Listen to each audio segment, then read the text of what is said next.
எப்பவுமே அரசியல் பேசுபவர்களுக்கு பதட்டம் இருக்கவே கூடாது இல்லையா? பதட்டம் இருப்பவர்கள் அரசியலுக்கு வரவே இன்னைக்கு ஆணவ படுகொலையை பத்தி ஒரு பொது வெளிகள்ல அதுலயும் பேச்சு போட்டியில பேசுவாங்களா?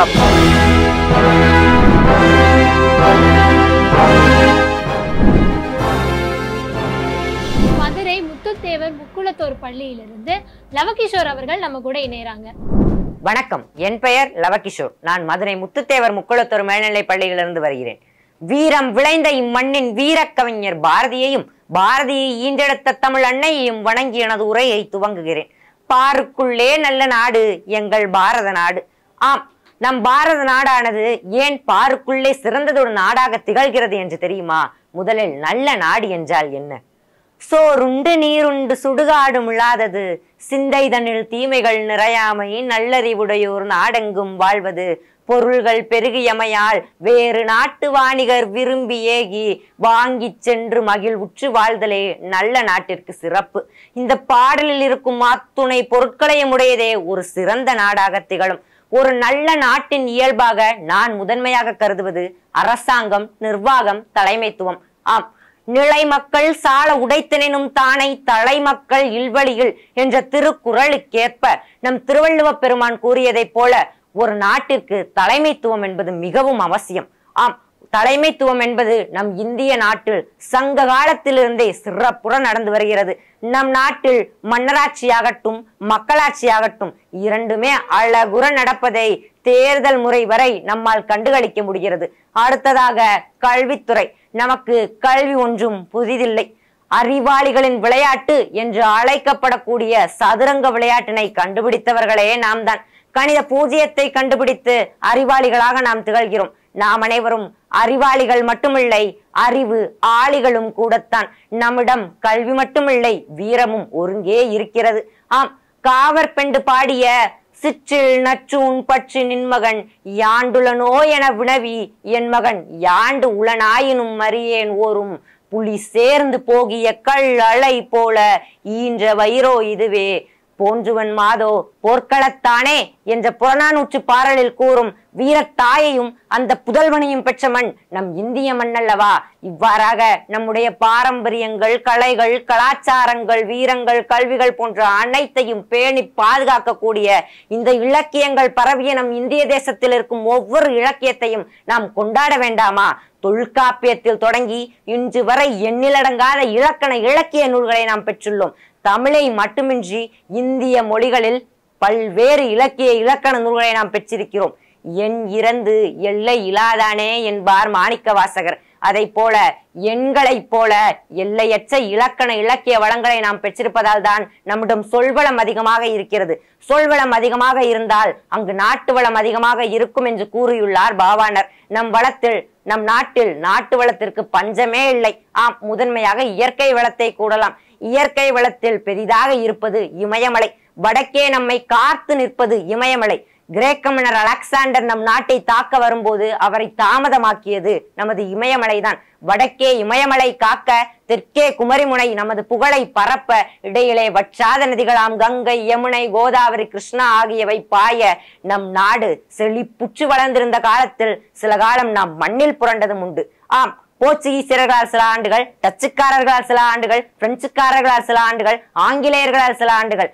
ஆயினும் இவர்கள் அனைவரையும் நாம் தோற்கடித்து நாம் என்ற ஒற்றுமையோடு வேற்றுமையில் ஒற்றுமை கண்டதால் தான் இன்று அகழி, அருவி, ஆழிக்கிணறு, ஆறு, இளஞ்சி, உறை, கிணறு, ஊர்ணி, ஊற்று, ஏரி, ஓடை, கட்டூர் கிணக்கிணறு, கடல், கலிங்கு, கால்வாய், குட்டம், குட்டை, குண்டம், குண்டு, குமிழி, குமிழி ஊற்று, குளம், கூவல், வாளி, கேணி, சிறை, சுனை, சேங்கை, தடம், தாங்கல், தனிக்குளம், திருக்குளம், தெப்பக்குளம், நீராவி, நடைகேணி, பிள்ளை கிணறு, பொங்கு கிணறு, பொய்கை, மடு, மடை, மடகு, மறுகால், வளையம், வாய்க்கால் போன்ற அத்துணை நீர்நிலைகளையும் இன்று நாம் செழிப்புற பெற்றிருக்கிறோம்.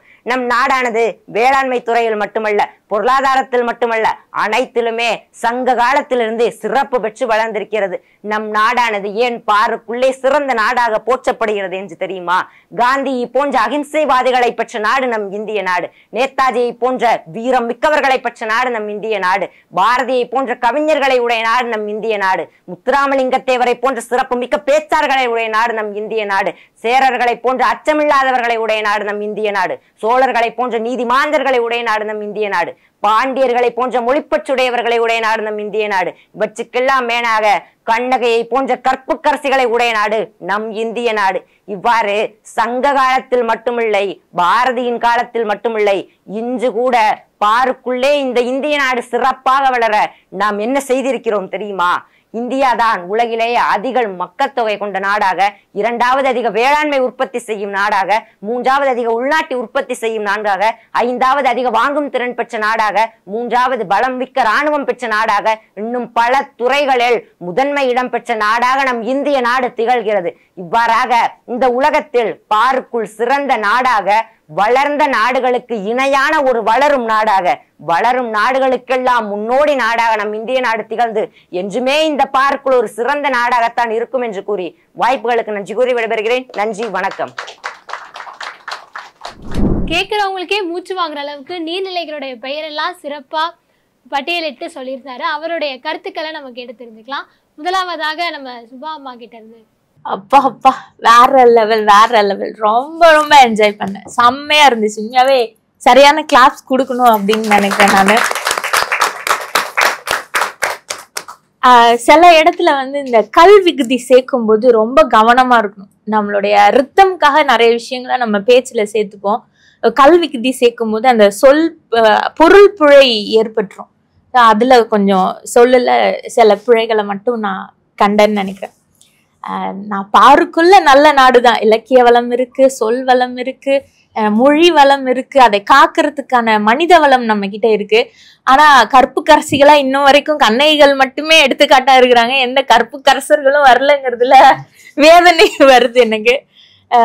ரொம்ப ரொம்ப சிறப்பு தங்க. அடுத்த கட்டத்துல நான் இப்ப கடைசியா சொன்ன விஷயம், இது கொள்கை ரீதியான விஷயங்க. உனக்கு சொல் வளம் இயல்பா இருக்கு, கருத்து வளத்தை உள்ள வாங்கி கொண்டு அதை இயல்பா வெளிப்படுத்துற திறமை ரொம்ப ரொம்ப சிறப்பா இருக்கு. அதுக்காக நீ அதை இன்னும் செழுமைப்படுத்தணும் அப்படின்னா கொள்கை ரீதியா நீ அடுத்த கட்டத்துல பயணிக்க வேண்டியது, தயாராக வேண்டிய சூழ்நிலைக்கு நீ வந்துட்ட அப்படின்னு நினைக்கிற. வாழ்த்துக்கள், ரொம்ப ரொம்ப சிறப்பு. நன்றி. மதுரை ராமகிருஷ்ணன் அண்ணாவுடைய கருத்துக்கள். மதுரையிலிருந்து என்னுடைய அன்பு தம்பி வந்திருக்காருன்றதுல ஒரு பெரிய மகிழ்ச்சி. நீண்டு கிடக்கும் வீதிகளும் நிமிர்ந்து முட்டும் கோபுரமும் ஆண்டு பரம்பரை சின்னங்களும் தமிழ் அழுந்த பதிந்த சுவடுகளும் காண கிடைக்கும் தொன்மதுரை. அப்படியா அது இயல்பிலேயே மண்ணினுடைய ஒரு வாசனை. அவ்வளவு அழகா வந்து தம்பி எல்லாத்தையும் தாண்டி அவருடைய பயிற்சி அது ரொம்ப ரொம்ப முக்கியம். தொடர்ந்து பயிற்சி பண்ணியிருக்காரு. இது நல்லாவே தெரியுது. இந்த ஒரு 5 நிமிடத்திற்காக குறைஞ்ச ஒரு 5 நாள் உழைப்பு வந்து அதற்கு பின்னால் இருக்குன்றது ரொம்ப அழகா தெரியுது. அந்த நீர்நிலைகளை நீங்க சொல்லக்கூடிய இடமாக இருக்கட்டும், ஒவ்வொரு இடங்களையும் நீங்கள் கோர்த்த இடமாக இருக்கட்டும், தயாரிப்பு நீங்க பண்ணீங்களா? தயாரிப்பு வந்து அந்த மாணவனே பண்ணியிருக்காரு. அதற்காக ஒரு பெரிய கைதட்டல் தான். ஏன்னா அது எங்களுக்கு தெரியும். நாங்க பின்புலத்திலிருந்து வர்றதுனால எங்களுக்கு யாருமே தயாரிச்சுலாம் கொடுக்க மாட்டாங்க. பொதுவா நாங்க தமிழ் ஆசிரியர்கள்ட்ட போய் சந்தேகம் தான் கேட்போமே தவிர தயாரிப்புன்றது எங்களுடைய பெற்றோர்கள்ட்ட இருந்தும் இருக்காது. ஏன்னா அவங்களுக்கு அவ்வளவு தகவல்கள் தெரியாது. நாங்க பெரிய கிராமப்புறங்கள்ல இருந்து வந்த காரணத்தினாலும், தம்பி அதே மாதிரியான ஒரு கிராமத்திலிருந்து வந்த காரணத்தினாலும் பெற்றோர்களால தயாரித்து தர முடியாது. இங்க நகர்ப்புறங்கள்ல இருக்கிறவங்க சாட் ஜிபிடில போட்டா எனக்கு கொடுத்துரும், கூகுள்ல போட்டா கொடுத்துரும். எங்களுக்கு சாட் ஜிபிடிக்கு நெட்டே கிடைக்காது எங்க ஊர் கிராமங்கள்ல. அப்படி இருக்கிற பட்சத்துல நாங்களே சாட் ஜிபிடியாக நாங்க மாற்றிக்கொள்வோம். நாங்கள் படித்த புத்தகங்களும் வாசகங்களும் தான் இப்படி கொண்டு வந்திருக்கு. உண்மையிலேயே இந்த தம்பிக்கு பெரிய பாராட்டுகள்னா அவரே தயாரிச்சிருக்காரு இந்த விஷயங்கள் எல்லாம். தொடர்ந்து வாசிங்க தவா, தொடர்ந்து வாசிங்க. அந்த முக்குளத்தூர் பள்ளியிலிருந்து இன்னொரு ஒரு பெரிய பேச்சாளர் வர்றாருன்ற நினைக்கும் போது ஒரு பெரிய சந்தோஷம். இன்னும் பல பெருமைகள் நம்மளுடைய பள்ளிக்கு கொண்டு வரணும். வாழ்த்துக்கள் பா, வாழ்த்துக்கள். ரொம்ப அருமையாக இருந்தது. தமிழ், பொறியியல் இதெல்லாம் தாண்டி தமிழ் கணக்கு பார்ப்பதற்காக கணக்கு மாணவர் ஒருவர் நம்ம கூட இணைந்திருக்கிறார். கார்த்திக் ராஜா அவர்களை அழைக்கிறோம். பாலுக்கு அழாத குழந்தை, கல்விக்கு ஏங்காத மாணவன், வேலைக்கு அலையாத இளைஞன், இதுவே எனது கனவு இந்தியா என்ற இளைய புரட்சியாளர் பகத்சிங் சொன்னதோடு மட்டுமல்லாமல் தாயக விடுதலைக்காக தன்னுயிரை ஈகம் செய்த அந்த இளைஞரை போன்ற மனிதர்களால் தான் இன்றைய இந்தியா வந்து உலக அரங்கில் மிகவும் சிறப்பான உலக அரங்கில் மிக சிறப்பான இடத்தை பெற்றுள்ளது. அதே போல இன்றைய குறிப்பாக இன்று உலக அரங்கில் நாம் இந்தியா தலை சிறந்து நடப்பதற்கு பெண்களின் முன்னேற்றம், அதாவது ஏடுகளின் முன்பக்கத்திலும் வீடுகளில் பின்பக்கங்களிலும் இருந்த பெண்களை கல்வி ஒன்றால் மட்டுமே உயர்வடைந்தோம். பசி, பஞ்சம், ஊழல், லஞ்சம், கொலை, கொள்ளை, சாதிய இழிவு, அடக்குமுறை இது எதுவும் இல்லாத ஒரு தூய தேசம் படைக்க இன்றைய இளைஞர்கள் ஏராளமாக உழைத்துக் கொண்டிருக்கிறார்கள். அதோடு மட்டுமல்லாமல் இன்றைய இளைஞர் சக்திகள் சமூக வலைதளங்களை பயன்படுத்தி குறிப்பாக இன்று நடக்கக்கூடிய சமூக அநீதிகள், குறிப்பாக தற்போது நடைபெற்றுக் கொண்டிருக்கிற ஆணவ படுகொலை நாம் குறிப்பாக சொல்லலாம். இந்தியா மட்டுமல்ல, உலகெங்கிலும் பல நாடுகளில் ஆணவ படுகொலை நடைபெற்றுக் கொண்டிருக்கிறது. ஆனால் எல்லா நாடுகளிலும் சாதிய அடிப்படையிலான படுகொலையாக இல்லை. அங்க பாத்தீங்கன்னா இந்த எல்ஜிபிடிக்குன்னு சொல்லுவாங்க, அந்த மாதிரி ஒரே ஆணும் பான் அந்த மாதிரியான கலாச்சாரத்திற்கு சீரழிவிடும் அப்படின்னு நடத்துவாங்க. மற்ற நாடுகள் என்ன பண்ணுவாங்க, பொருளாதார சமூக அந்தஸ்துல அவங்களுக்கு. ஆனா இங்க மட்டும்தான் சாதியின் அடிப்படையில் நடக்குது. அதை எதிர்த்து நம்முடைய இளைஞர்கள் கேள்வி கேட்கறாங்க. அன்னைக்கு நடந்ததால நிறைய இளைஞர்கள் கேள்வி கேட்கறாங்க. அதே போல குறிப்பாக மக்களின் தேவையும் அதை பூர்த்தி செய்யக்கூடிய சேவையும் தான் அரசியல் என்று காமராஜர் சொன்னது போல இன்றைய ஏராளமான இளைஞர்கள் அரசியல் பண்றாங்க. இன்னைக்கு பெரும்பாலான கருத்து என்ன ஒண்ணு இருக்குன்னா, அரசியல் என்பது யாரோ ஒருத்தர் செய்யறது. அதாவது நீ அரசியலை வெறுப்பாயெனில் உன்னால் வெறுக்கப்பட்டவர்கள் அரசியல் நடத்தப்படும். அதாவது நமக்கு என்னப்பா, நம்ம படிச்சா வேலைக்கு போறோம், சம்பாதிக்கணும், இதுதான் நமக்கு, யாராண்டா நமக்கு என்ன அப்படின்ற எண்ணம் இல்லாம இன்னைக்கு நிறைய இளைஞர்கள் மாதிரி, அதாவது பிறப்பு முதல் இறப்பு வரை அனைத்தையும் தீர்மானிப்பது அரசியல். அந்த அந்த அரசை தீர்மானிப்பது அரசியல். அதனால் நாம் ஒவ்வொருவரும் அரசியல் படுத்தப்பட வேண்டும், அரசியல் இருக்க வேண்டும். ஒரு புரட்சியாளரோட வரிகளோட தன்னுடைய பேச்ச ஆரம்பிச்சு இன்றைய நிகழ்வு வரைக்கும் நிறைவு பண்ணிருக்காங்க. மஞ்சுளா அம்மாவுடைய கருத்துகள். நல்ல ஒரு தொடக்கம் இருந்தது, அப்புறம் பார்த்தா ஏமாத்திட்டீங்க. ரொம்ப அதே மாதிரியான ஒரு நடை இருக்கும் அப்படின்னு நினச்சி பார்க்கும் பொழுது இந்த தொடக்கத்துக்கு அப்புறமாவே ஒரு சின்ன லேக் இருந்தது. என்னமோ அதை நீங்கள் சொன்னீங்க இல்லையா, ஒரு பதட்டம். அடுத்தது தலைப்பை ரொம்ப தாமதமாக தெரிஞ்சுக்கிட்டீங்களா என்னன்றதெல்லாம் தெரியல. அதனால் ஒரு சின்ன பதட்டம் உங்களுக்கு இருந்துக்கிட்டே இருந்தது. இன்னும் கூட நீங்கள் சொல்லுவீங்க அப்படின்ற ஒரு எதிர்பார்ப்போட உட்கார்ந்து இருந்ததுனால ஒரு பெரிய ஏமாற்றம் தான். ஆனால் அதை தாண்டி உங்களுக்குள்ள நிறைய சிந்தனைகள். ஏன்னா இன்னைக்கு ஆணவ படுகொலையை பற்றி ஒரு பொது வெளிகளில் அதுலேயும் பேச்சு போட்டியில் பேசுவாங்களா அப்படின்றது ஒரு கேள்விதான். ஆனால் அதையெல்லாம் நீங்கள் தொட்டு காட்டினீங்க. கொஞ்சம் அந்த பதட்டத்தை விட்டுட்டு நல்லா வந்தீங்க அப்படின்னு சொன்னால் நல்லாயிருக்கும். ஆரம்பத்தில் எடுத்தீங்க இல்லையா, பாலுக்கு அழாத குழந்தை அப்படின்றதெல்லாம், அது ரொம்ப நல்லா இருந்தது. அதில் மட்டுமே கவனத்தை செலுத்திட்டு மற்றதை விட்டுட்டீங்களோ அப்படின்னு தோணுச்சு. ஏன்னா அந்த ஒன்று ஒரு கிளாசிக்கல் இடம் அப்படின்னு சொல்லுவோம் இல்லையா, அந்த மாதிரி இருந்துட்டு மற்றது என்னமோ சரி ஏனோ தானோ அப்படின்ற மாதிரி ஆயிடுச்சோன்னு எனக்கு தோணுச்சு. ஒரு வேளை தப்பாக கூட இருக்கலாம். ஆனால் நீங்கள் முயற்சி பண்ணீங்கன்னா ஒரு பெரிய உயரம் இருக்குது. வாழ்த்துக்கள், பாராட்டுகள். ப்ரெசன்டேஷன் தான் அவங்க சொல்றது. கண்டென்ட்டாக நல்லா இருக்கு, ரொம்ப நல்ல கண்டென்ட். நான் ப்ரெசன்டேஷன் பண்ணுறதுலாம் பண்ணிட்டேங்க. நன்றி அம்மா. நம்முடைய தமிழ் இளவல் ராமகிருஷ்ணன் அண்ணாவுடைய கருத்துகள்.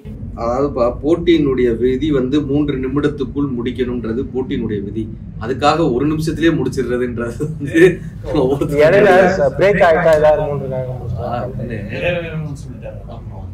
அதனால 1 நிமிஷத்திலேயே முடிக்கணும் அப்படின்றது கிடையாது. 3 நிமிடத்துக்கு மேல போகாதீங்கன்றதான் எங்களுடைய நோக்கமே தவிர, எப்பவுமே அரசியல் பேசுபவர்களுக்கு பதட்டம் இருக்கவே கூடாது இல்லையா. பதட்டம் இருப்பவர்கள் அரசியலுக்கு வரவே முடியாது. இப்ப நீங்க அரசியல் பேசுறீங்கன்னா உங்ககிட்ட ஆளுமை இருக்கணும். ஆளுமை இருக்கிறவங்க கிட்ட நிதானம் இருக்கணும். நிதானம் இருப்பவர்கள்ட்ட பதட்டம் இருக்காது. அப்ப நீங்க அரசியலை முழுமையாக உள்வாங்கிக்கணும். முழுமையாக ஒரு பிரச்சனையை நீங்க உள்வாங்கும் போது அந்த பிரச்சனையினுடைய பிரதிநிதியாகத்தான் நீங்க பேசுவீங்களே தவிர பேச்சு போட்டியினுடைய பேச்சாளராக நீங்க பேச மாட்டீங்க. இப்ப அந்த கவினினுடைய பிரச்சனையை நீங்க எடுத்தீங்க, எல்ஜிபிடிக்யூவா அந்த விஷயங்களை எடுக்கிறீங்க. இப்ப சமகால அரசியலினுடைய ஒரு பிரதிநிதியாக நீங்க பேசுறீங்கன்னு வச்சுக்கோங்க. அந்த பேச்சினுடைய வீச்சை எப்படி இருக்கும்னா, அந்த விஷயம் வேறு நீங்கள் வேறுன்ற ஒரு புள்ளியே வராது. நீங்க அதனுடைய பிரதிநிதியாக இருப்பீங்க. நீங்க என்ன பண்ணிருக்கீங்கன்னா சமகால அரசியலை எடுத்துக்கிட்டீங்க, ஆனா பேச்சாளராக பேசுறீங்க. அதனாலதான் இந்த தடுமாற்றம் வருது. நான் அந்த விஷயத்த சரியான முறையில சொல்லிடுவேனா, நான் அதை சரியான முறையில கடத்திடுவேனா, அந்த விஷயத்த சரியான முறையில சொல்லி நாமளுடைய பேர் வந்துருமா அப்படின்ட்டு நினைப்பு வரும்போது பதட்டம் வந்துடும், பேச்சு வராது, பதட்டம் வந்துடும். நீங்க உண்மையிலேயே அந்த பிரச்சனையின் மீது அக்கறை கொண்டவராக அல்லது சமூகத்தின் மீது அக்கறை கொண்டவராக பேசும்போது நிதானமும் தெளிவும் பதட்டமின்மையும் எப்பயும் இருக்கும். அப்ப எப்பயுமே ஒரு மேடை பேச்சுக்கு தயாரிக்கும் போது நம்ம பேச்சாளராக இருக்கக்கூடாது, சமூகத்தின் மீது அக்கறை கொண்டவர்களாக இருக்கணும். பேச்சுன்றது ஒரு மிகப்பெரிய சக்தி, அது ஒரு கலை, அது ஒரு ஆற்றல். அதை நீங்க சமூகத்துக்காக பயன்படுத்தணும்னா அதுவாகவே நீங்க மாறணும், ஒரு அக்கறையாக மாறணும். வைரமுத்தையா சொல்லுவார், கவிதை என்பது நிலாமுற்ற விளையாட்டி நேரடி வர்ணனையாக இருந்தபோது இவன் தான் பாமர மக்களின் பசி விண்ணப்பம் எழுத பயன்படுத்தினான்னு பாரதியார் சொல்றாரு. அப்படி நீங்க சமூக கருத்தோட எடுத்து வரீங்கன்னா உண்மையிலேயே அக்கறை கொண்டு பேசுங்க. அது உங்களுடைய பேச்சையும் உங்களுடைய கருத்தையும் வேறு வேறாக காட்ட பதட்டம். நன்றி அண்ணா. இன்னும் அந்த கருத்துக்கெல்லாம் எடுத்துக்கிட்டு ஒரு மிகப்பெரிய அரசியல் ஆளுமையா நீங்க வரதுக்கு எங்களுடைய வாழ்த்துக்கள். நன்றி. நன்றி.